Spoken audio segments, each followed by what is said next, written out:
Ayan boss, yung ano natin, client natin na ano, ganyan, dyan, gusto niya daw po yung ano, maangas na gupit. Kaya binanatan ko po siya ng ano, ng burst fade with design yan.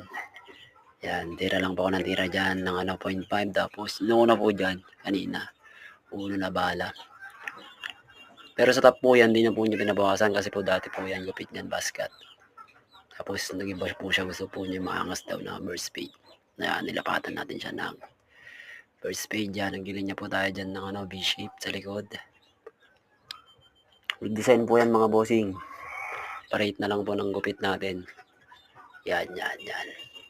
Linyahan lang tayo dyan.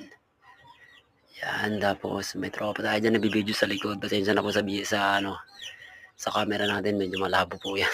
Ayan na bossing, mga bossing. Tingnan nyo naman.